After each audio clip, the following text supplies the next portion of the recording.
मैं जा रहा हूँ रिफ्रैक्शन ऑफ द लाइट।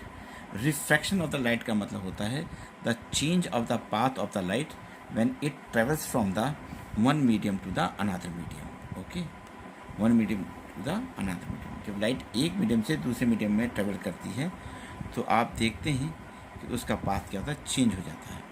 ठीक है ना। अब suppose this is the medium first, this is the medium second, this is the incident ray, this is the refracted रे।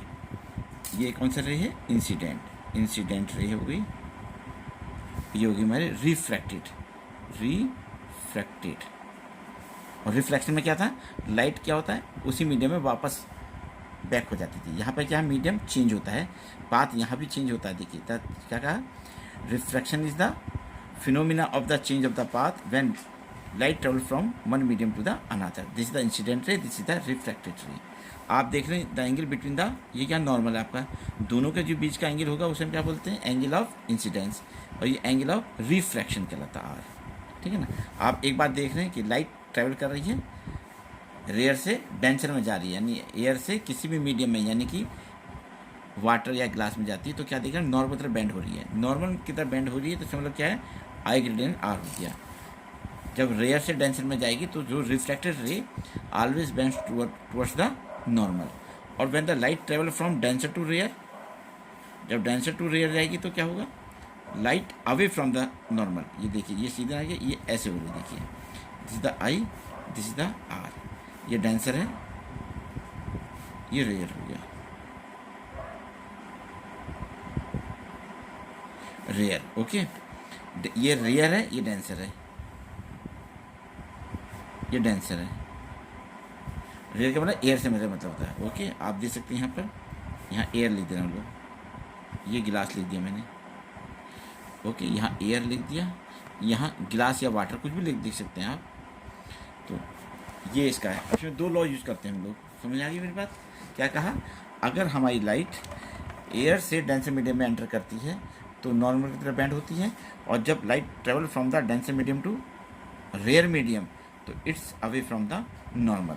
Angle between the incident ray and the normal is called angle of incidence, और the angle between the refracted ray and the normal is called angle of refraction. Okay, यहाँ denser से air में जाएगी तो away हो जाएगी, यहाँ पर आई लेस देन आर हो जाएगा। अब इसके बाद दो लॉ बनते हैं इसके अंदर, दो लॉ। पहले लॉ क्या कहलाता है आपका, पहला लॉ कहलाता है sine i upon sine r. Okay, ये साइन जो है आप मैथ्स में पढ़े जाएंगे, यहाँ ये ट्रिग्नोमेट्रिक साइन कहलाते हैं, trigonometric ratio, sine cos tan करके। This is called 1 and 2।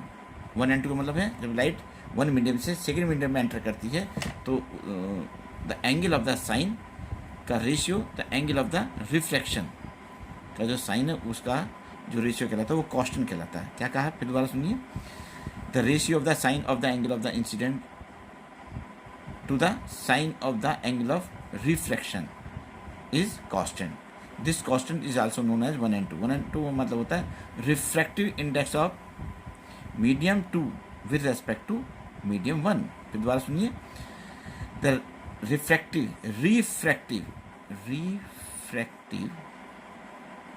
index, okay, of medium 2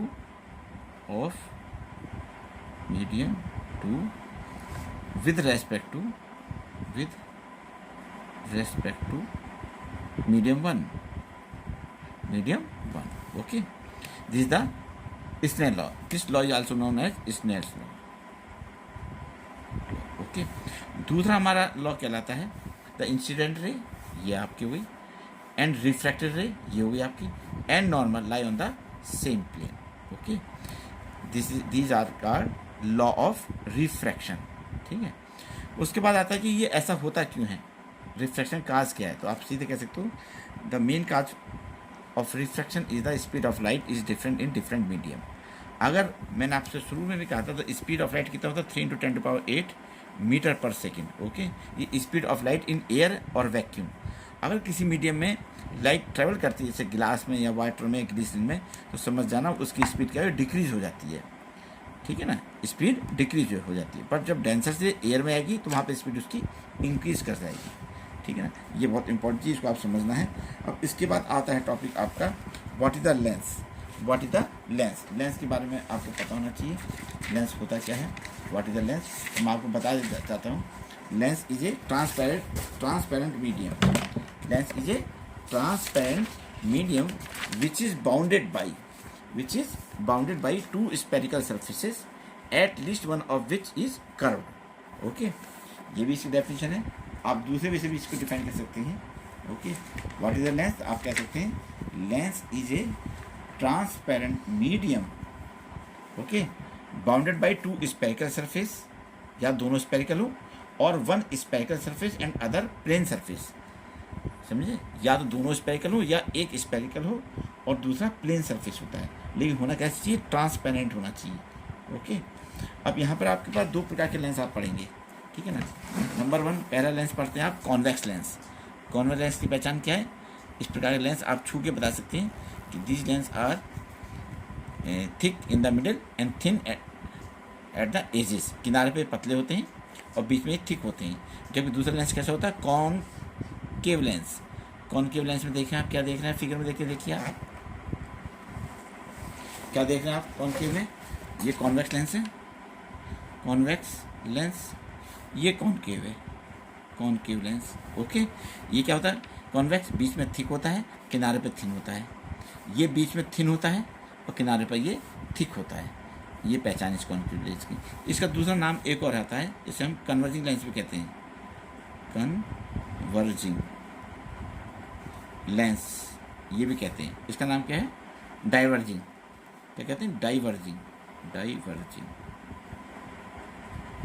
lens. Okay, क्योंकि ये रेस को डाइवर्स करता है, फैलाता है, और ये रेस को क्या करता है, आफ्टर रिफ्रैक्शन ये एक पॉइंट पर मीट करता है, यानी बैंड करता है।